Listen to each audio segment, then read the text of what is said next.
Bismillahirrahmanirrahim. Assalamualaikum warahmatullahi wabarakatuh. Alhamdulillahi rabbil alamin. Wassalatu wassalamu ala ashrafil anbiya'i wal mursalin Sayyidina wa maulana Muhammadin, amma ba'd.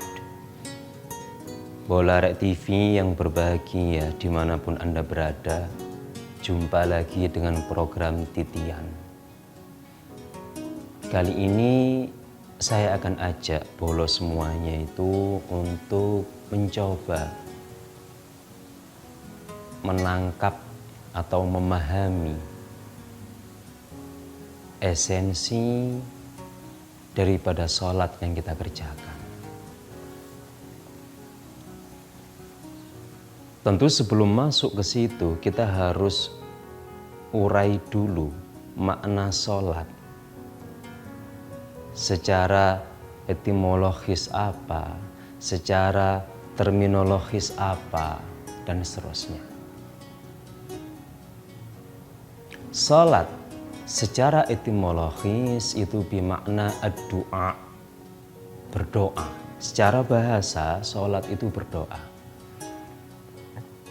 Secara istilah, dalam perspektif pakar fikih atau biasa dikenal dengan istilah fuqaha, salat itu didefinisikan sebagai aqwal wa af'al makhsusah muhaddadah tuftahu bitakbiratil ihram tuhtamu bissalam.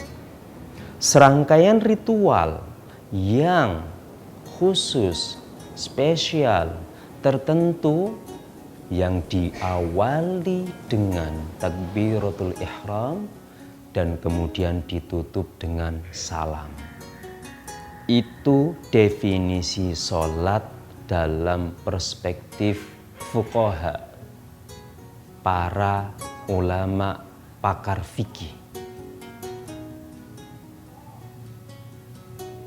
Definisi sholat secara fikih, serangkaian bacaan, serangkaian perbuatan tertentu yang diawali dengan takbiratul ihram, kemudian ditutup dengan salam, dengan syarat tertentu, saya rasa sudah selesai.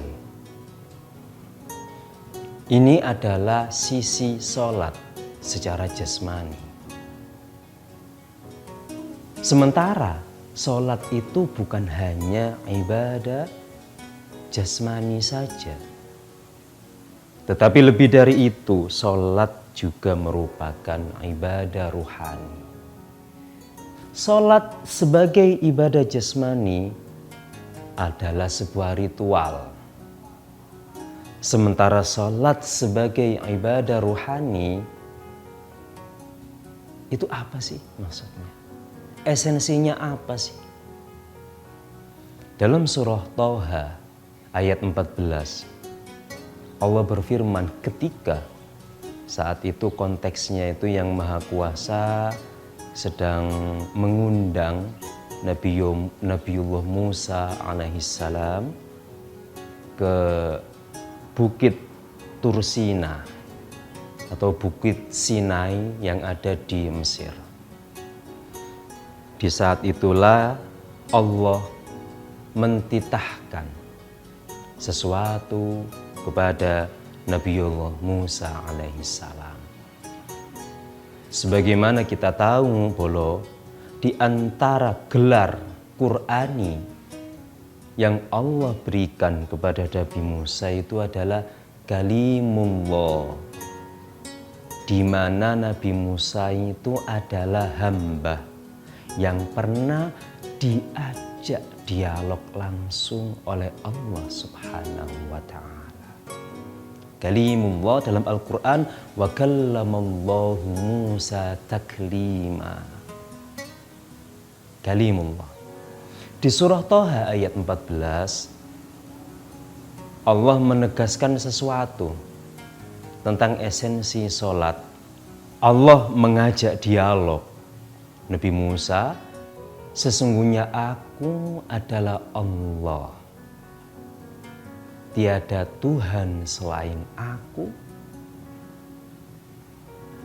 Fa'budni, maka beribadalah kepadaku, menghambalah kepadaku. Wa aqimis salata lidzikri, dan dirikanlah salat untuk mengingatku. Maka berdasar ayat ini, esensi salat sesungguhnya adalah media kita semuanya untuk mengingat Tuhan, untuk mengingat Rabb kita, Allah Subhanahu wa Ta'ala. Tapi kenyataannya, mestinya salat itu kita dudukkan sebagai media pengingat. Nyata-nyatanya banyak di antara kita itu saat sholat Allah tercerai-berai pikiran hati kita kemana-mana. Ingat ini, ingat itu.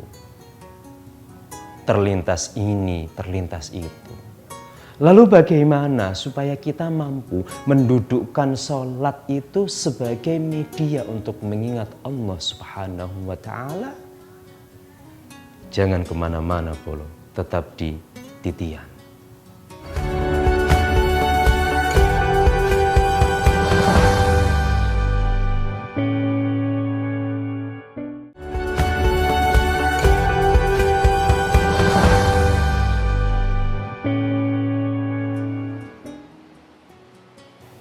Baik Polo, sholat sebagai ritual kita sudah khatam, mari bahasane.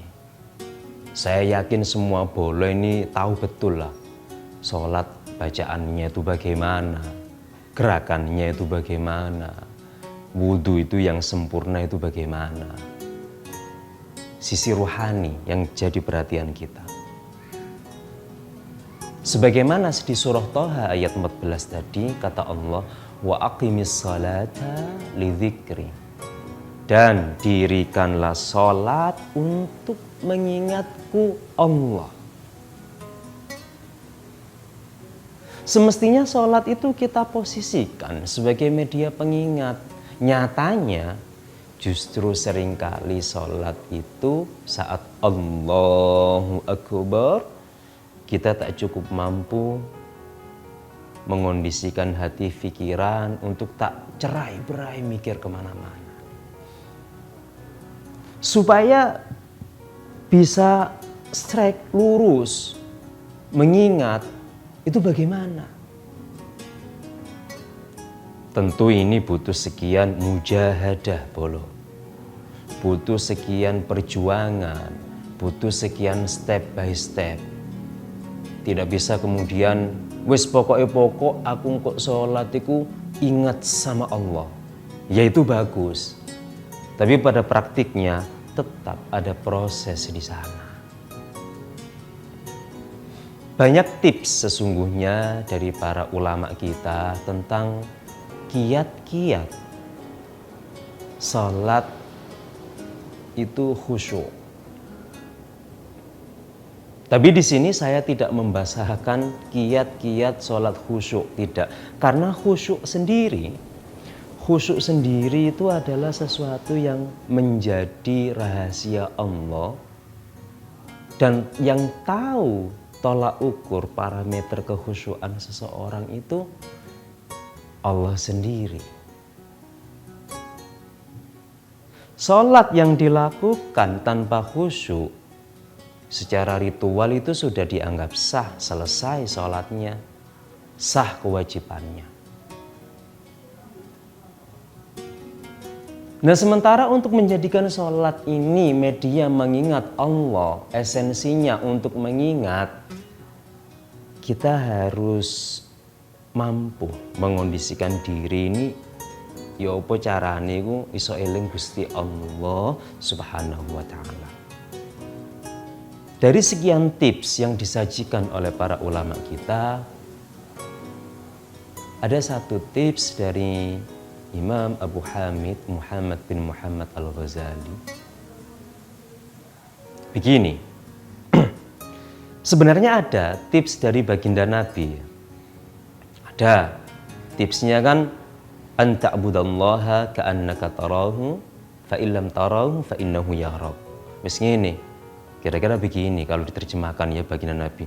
Wis pokoke awakmu lek ibadah kepada Allah itu wis bayangkan kamu itu menyaksikan Allah. Kalau kamu tak sanggup menyaksikan, merasakan kehadiran, yakini saja Allah itu pasti menyaksikanmu.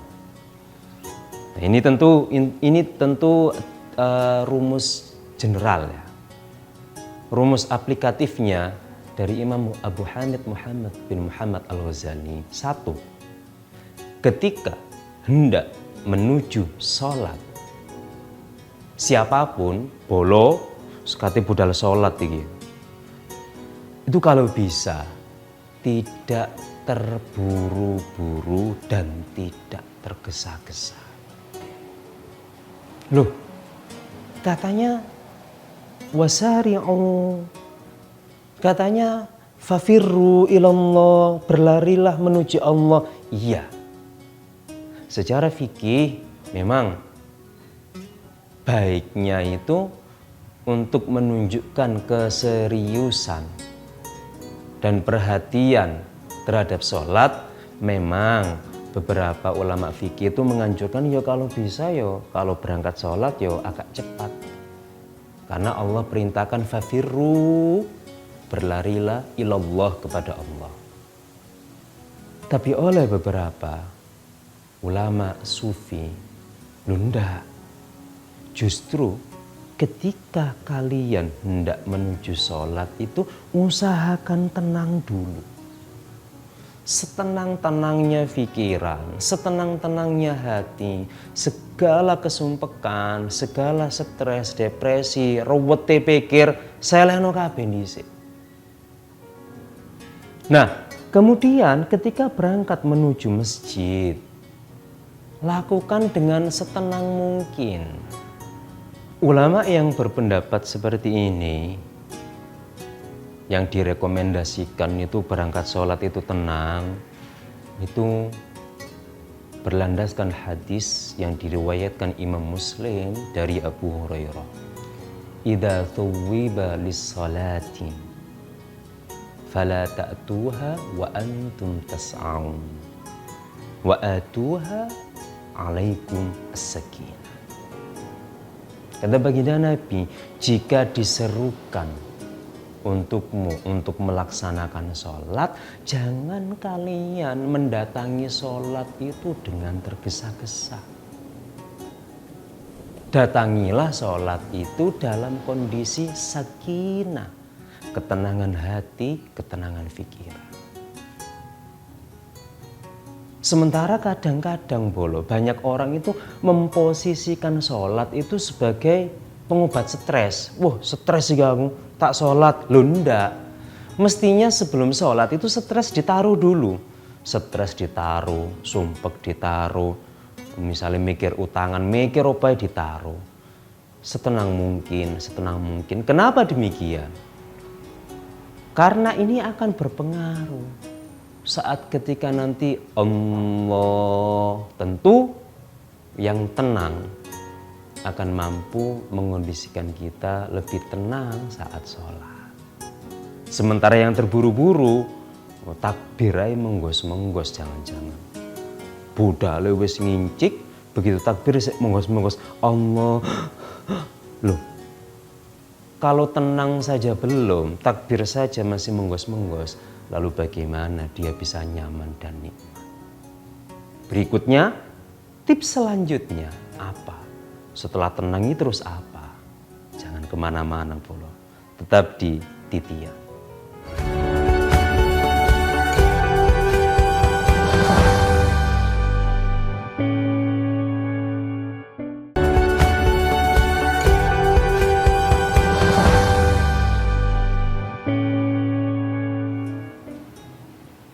Baik, Bolo, kita lanjutkan. Setelah kita itu mampu tenang menuju sholat, mampu ya kalau belum bisa sepenuhnya meletakkan segala kesumpekan dalam pikir, dalam hati, paling tidak kita upayakan untuk tenang. Yus terserah ya apa carane, mbok-ambokan gede, ya wis gak apa-apa. Yang penting serileks mungkin.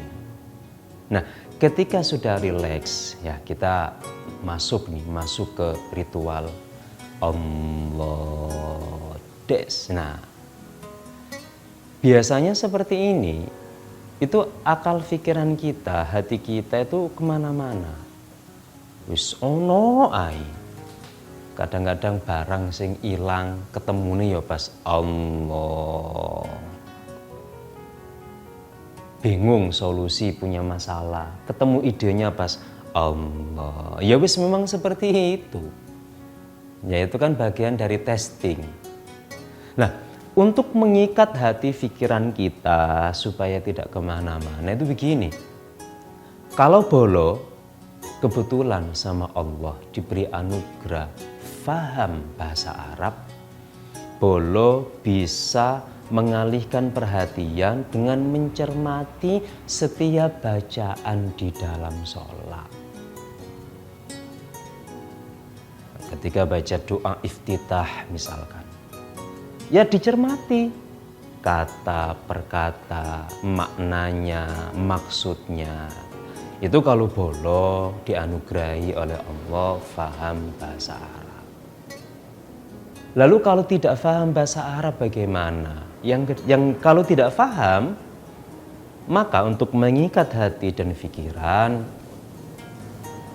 salah satu seorang sufi dalam kitab Mukasyafatul Asrar itu memberikan tips, dan ini juga ada di Ihya Ulumuddin.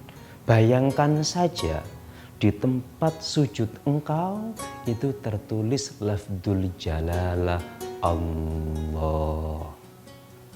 Imajinasikan dalam fikirmu, imajinasikan dalam hatimu, seolah-olah di tempat engkau sujud itu tertulis nyata lafadz Allah.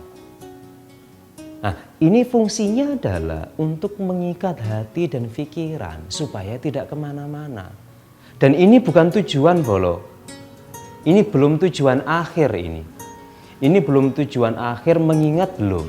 Ini baru upaya mengondisikan diri itu untuk bisa mengingat Allah saat sholat. Bayangkan tulisan Allah di tempat sujud Anda. Pertahankan seperti itu. Misalkan di sholat pertama, itu mampunya hanya mengimajinasikan lafadz Allah di tempat sujud hanya 10 detik misalkan. It's okay. Yang penting kita ada target. Kita harus perhatian. Oh, saya sholat kali ini hanya mampu pas Allahu Akbar saja. Fokus pada imajinasi lafdzul jalalah Allah. Sholat berikutnya kita usahakan lagi, kita naikkan lagi.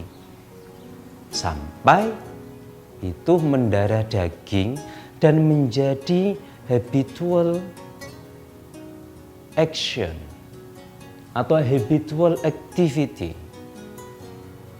Artinya bola itu sudah sangat terbiasa dengan itu tadi. Awalnya, nah ini begini. Awalnya mungkin hanya mengimajinasikan lafadz Allah di tempat sujud. Tapi seiring waktu,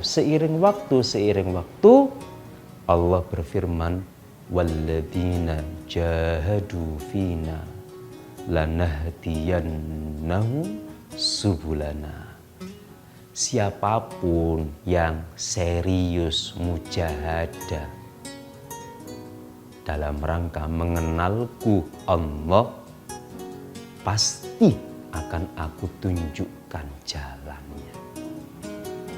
Garansi kepastian ini itu akan Bolo rasakan setelah proses tadi. Proses kita memberi perhatian untuk mengingat Allah, meskipun awalnya dengan mengimajinasikan tulisan Allah di tempat sujud. Nanti pada gilirannya atas izin Allah, Bolo akan dianugerahi sesuatu. Apa itu? Ngono siapa yang tahu? Karena begini Bolo, sebuah kenikmatan saat beribadah antara si A dengan si B gak podo Bolo. Antara si B dengan si C gak podo. Gak bisa, misalkan ada orang soleh bilang begini, wis sholat itu sing top itu rasane ngene, enak, terus moro-moro ati iki wis drodos mili nangis. Ini nggak bisa. Sensasi kenikmatan ibadah yang Allah anugerahkan kepada si A, si B, si C, si D itu berbeda. Tidak boleh disamakan dan memang tidak akan sama pasti. Yang penting titik tekannya adalah Bolo memberikan perhatian, mengikat hati pikiran. Oke lah dengan mengimajinasikan tulisan Allah di tempat sujud. Seiring waktu Bolo lakukan seperti itu atas izin Allah. Lanahdiyannahum subulana, akan kami beri petunjuk jalan menuju aku. Allah sendiri yang akan menuntun. Bukan tips itu kan hanya stimulus. Tips dari beberapa ulama, meskipun di sana itu banyak tips. Sholat ideal, sholat baik, sholat khusyuk atau mendekati khusyuk misalkan. Karena pada prosesnya nanti itu yang akan membimbing itu ya Allah sendiri.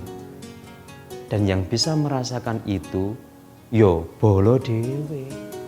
Nggak bisa takon koncone sholat sing sip iku ya apa sih? Ngene-ngene, oh udah beda.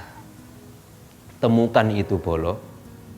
Temukan itu yang perlu dilatih, yang perlu dibiasakan sampai mendarah daging adalah ikat hati pikiran. Semampunya ketika sholat itu cara mengikatnya kita pakai tips yang sederhana. Jika mampu bahasa Arab, faham, cermati bacaan sholat. Jika kebetulan tidak faham bahasa Arab, imajinasikan tulisan Allah di tempat sujud Bolo. Terus biasakan. Seret. Mudah-mudahan atas izin Allah, Bolo akan terbuka, akan naik level khusyuknya, akan naik level nikmat sholatnya, dan seterusnya. Demikian mudah-mudahan bermanfaat Bolo. Insya Allah jumpa lagi di program Titian berikutnya. Ihdinas shiratal mustaqim. Wassalamualaikum warahmatullahi wabarakatuh.